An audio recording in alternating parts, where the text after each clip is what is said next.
Hi, everyone. Before we start our episode on Helen Keller, just wanted to touch base to see how people are doing, how you're doing today. Been receiving a lot of prayer requests. There's a lot of hurting people and people going through a lot of things right now. So I just want to let you know you're not alone.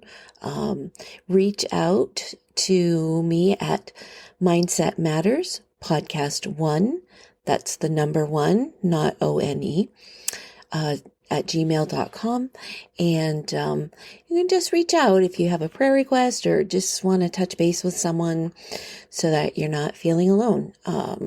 Please do. I check that email daily. I enjoyed researching for this episode on Helen Keller. What an inspiration. Someone who was dealt a really tough hand. She was born healthy and then through an illness became blind and deaf.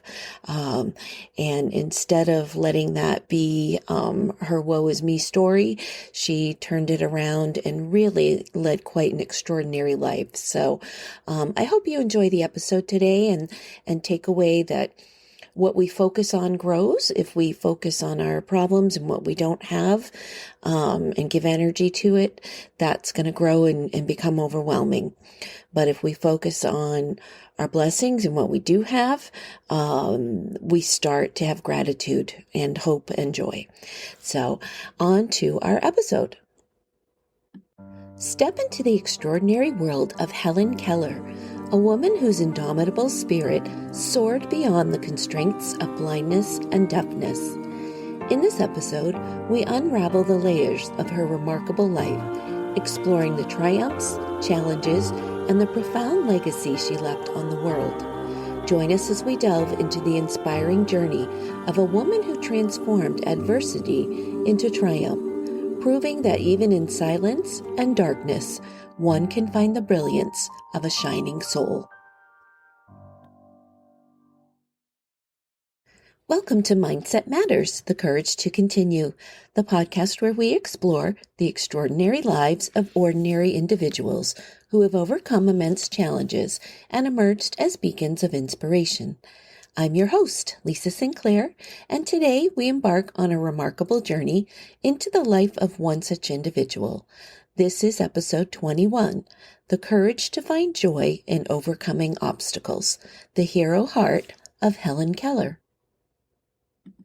Known globally as a symbol of courage and hope, Helen Keller transcends mere recognition as a name or an emblem.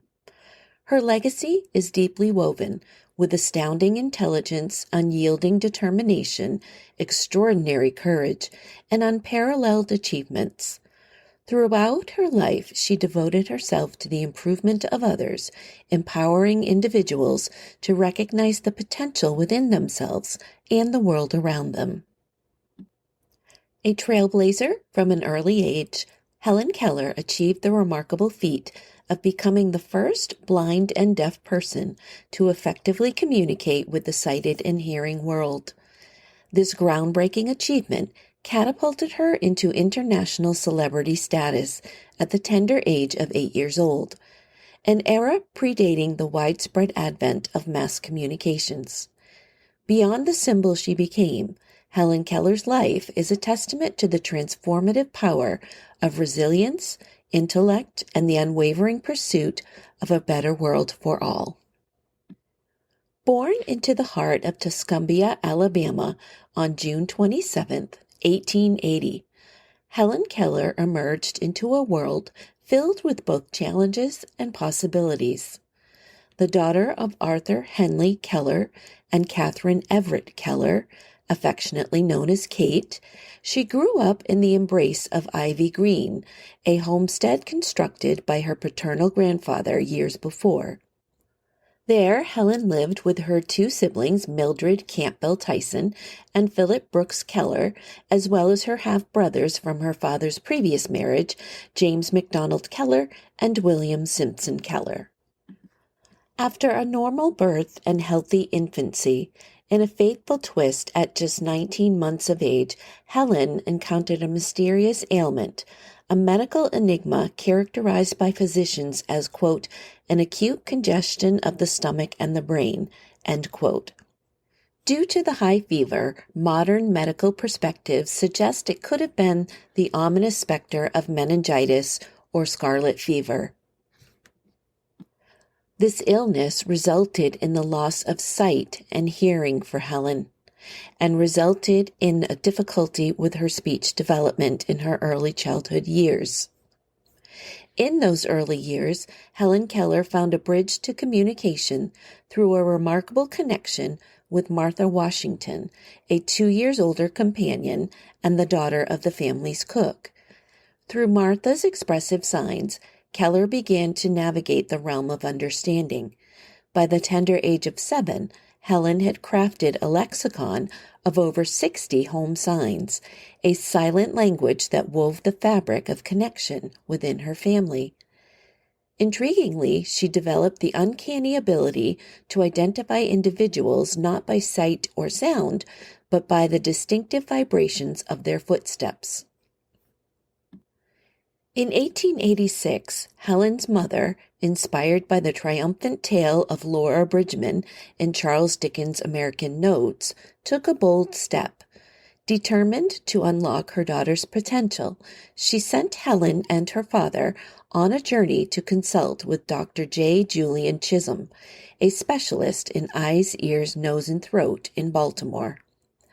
Dr. Chisholm, in turn, directed the Kellers to none other than Alexander Graham Bell, then deeply immersed in his work with deaf children. Following Bell's counsel, the Kellers reached out to the Perkins Institute for the Blind, a renowned institution located in South Boston. The director, Michael Anagos, recognizing the parallels with Laura Bridgman's success, enlisted the expertise of Anne Sullivan. A 20-year-old alumna of the school and visually impaired herself, Sullivan stepped into the role of Helen's instructor, setting the stage for a remarkable relationship that spanned nearly 5 decades. Their backgrounds couldn't have been more disparate. Anne, raised in the challenging circumstances of being the daughter of impoverished Irish immigrants, her early years were marked by hardship. At the age of 14, after enduring 4 challenging years as a ward of the state, she found herself at Perkins, embarking on a path that would later intersect with Helen's. Remarkably close in age, a mere 15 years separated Anne from her pupil Helen. Their bond deepened further as they shared a common struggle with serious vision impairments.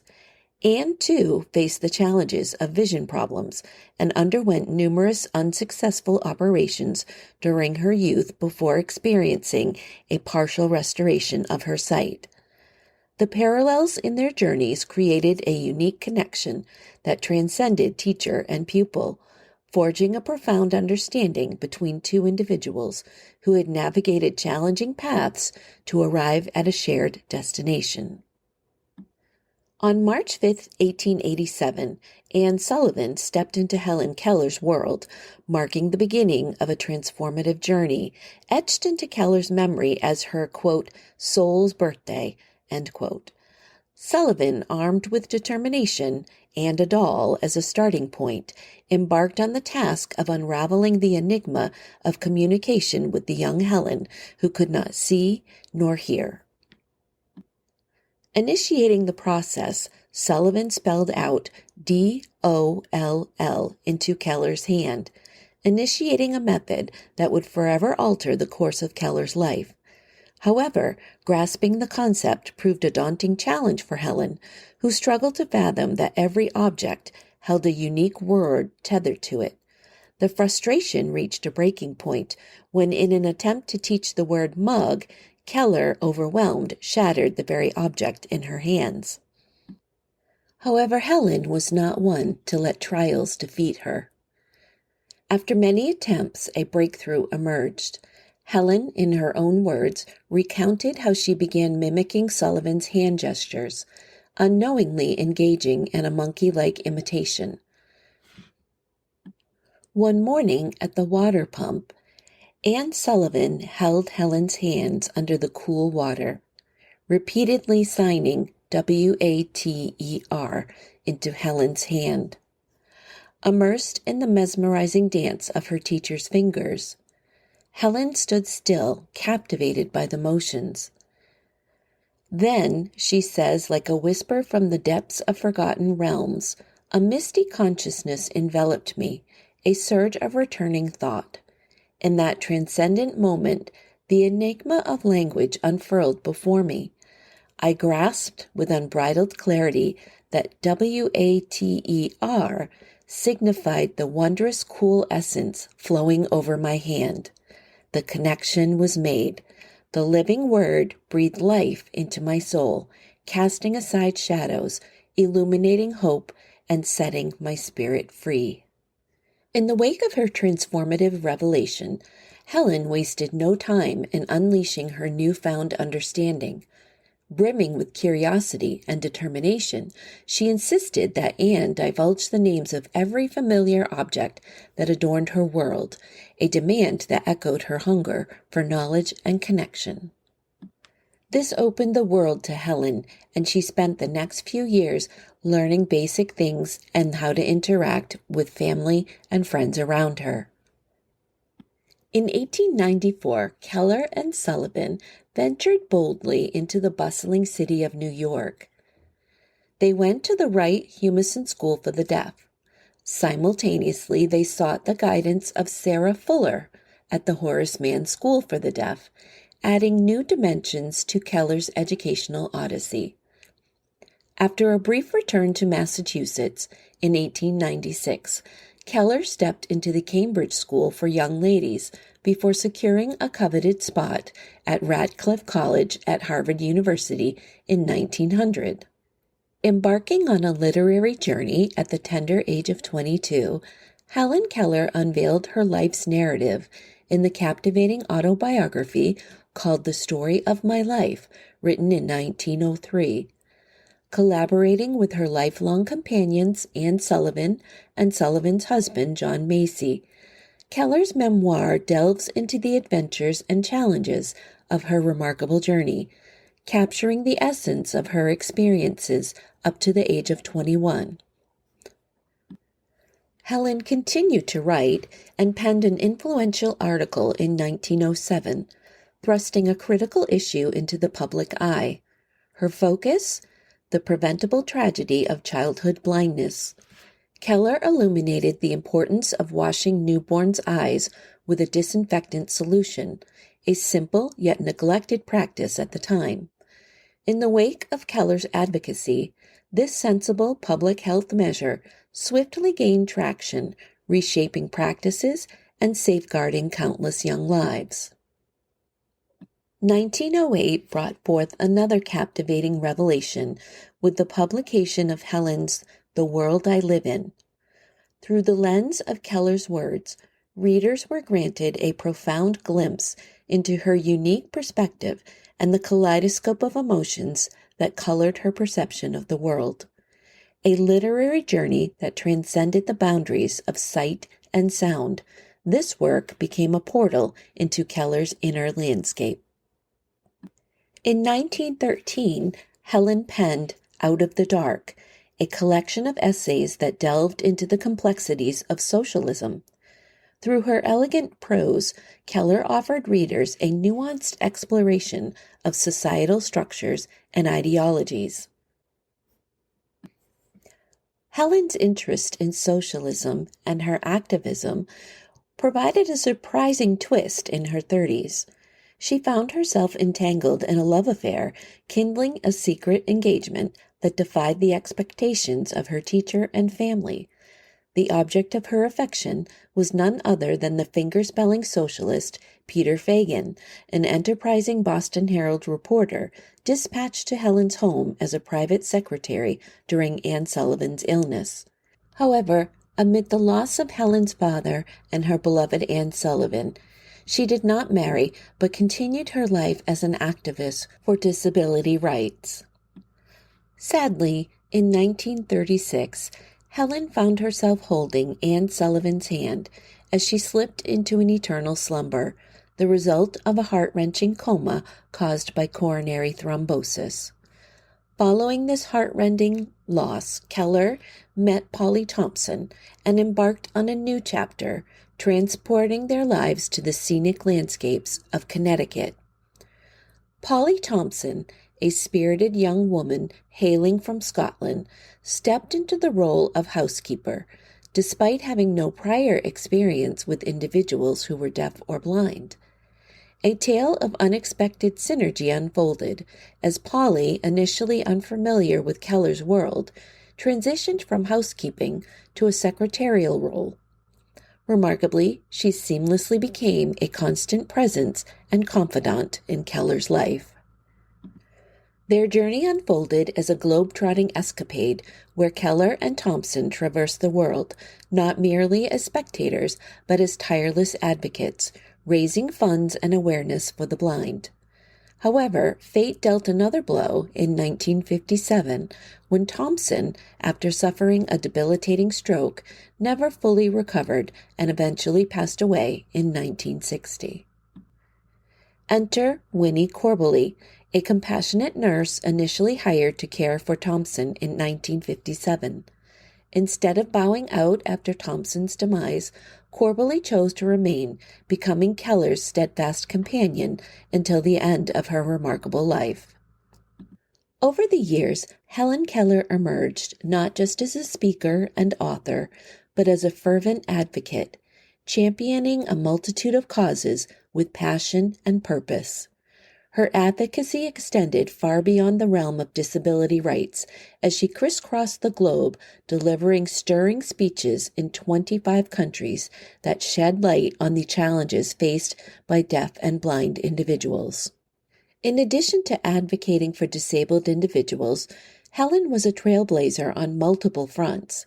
She lent her voice to the suffrage movement, embraced pacifism, championed radical socialist ideals, ardently supported birth control, and stood in opposition to none other than Woodrow Wilson himself. In a momentous partnership in 1915, Keller and George A. Kessler laid the foundation for the Helen Keller International Organization, a beacon dedicated to pioneering research in the fields of vision, health, and nutrition. In the twilight of her journey, Helen Keller faced a series of strokes in 1961. Retreating to the sanctuary of her home, she spent her final years at Arkin Ridge in Easton, Connecticut, where the echoes of her impactful legacy reverberated. In 1964, President Lyndon B. Johnson bestowed upon her the prestigious Presidential Medal of Freedom, an accolade that illuminated the profound impact of her advocacy. In 1965, she earned a well-deserved place in the National Women's Hall of Fame at the New York World's Fair. On June 1, 1968, Helen Keller peacefully departed in her sleep, just a few weeks shy of her 88th birthday. A solemn service unfolded at the Washington National Cathedral. Helen Keller's remarkable journey from Tuscumbia, Alabama to global acclaim stands as an inspirational narrative, a trajectory that led her from the depths of silence and darkness to a life defined by vision and advocacy. Confronting formidable challenges, she undertook what appeared to be an insurmountable battle to reclaim the world she had lost. In doing so, she emerged as one of the most potent symbols of triumph over adversity in our era, earning the esteemed acknowledgement from Winston Churchill, who hailed her as, quote, the greatest woman of our age, end quote. Here are some quotes from speeches Helen gave. Quote, I want you to remember that blind children and grown-up blind people have feelings like you and want the same things that you do. They want friends, they want to play, and they want to go to school and learn to be of some use in the world. Unless somebody helps them, they will be unhappy and discontented, just as you would be if nobody cared about you. End quote. Here's another speech, quote, you have heard how I was taught how a little word dropped from the fingers of another, a ray of light from another soul touched the darkness of my mind, and I awoke to the sunshine of beauty and life. It was my teacher that gave me eyes and ears within my limitations, and opened the doors of opportunity and friendship for me." End quote. I am so often asked to bring a message of encouragement to the unfortunate. I fear I overstress the thought that suffering is important to our spiritual development. Through suffering, we may grow strong and overcome difficulties that we should otherwise not have had courage to encounter. End quote. And lastly, quote, "Sometimes people would ask me, 'What gives you the courage to go on?' I answer, 'The Bible, poetry, and philosophy.' When they ask, 'How do you feel when God seems to desert you?' I answer, 'I have never had that feeling." End quote. Please enjoy the following audio clip where you'll hear Anne Sullivan describe and demonstrate how she taught Helen Keller to feel speech. Anne Sullivan. When I saw Helen Keller first, she was 6 years and 8 months old. She had been blind and deaf and mute since her 19th month as the result of an illness. She had no way of communicating with those around her except a few imitative signs that she had made for herself. A push meant go and a pull meant come and so on. She had observed that we did not use the hands when we were talking to each other. And I let her see by putting her hand on my face. Helen places her open hand over Anne's face. She felt the vibration of the spoken word. Instantly, she spelled, "I want to talk with my mouth." Helen smiles. That seemed impossible. But after experimenting for a time, we found that placing her hand in this position, the thumb resting on the throat, right at the larynx, the first finger on the lips, the second on the nose, we found that she could feel the vibration of spoken words. For instance, the throat, she feels the G, the hard G, G. And on the lips, Helen repeats after Anne. the K sound, K. On the lips, she feels the B and the T.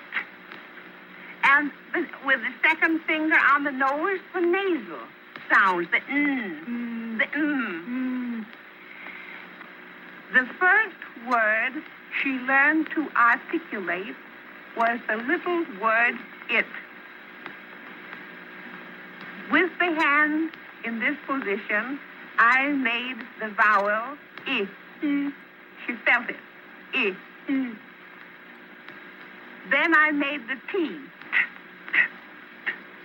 She feels it with the finger on her lips, on my lips. Then I put the two letters together to form the word it. And the first word was learned. Anne smiles. After her 7th lesson, she was able to speak the sentence word by word.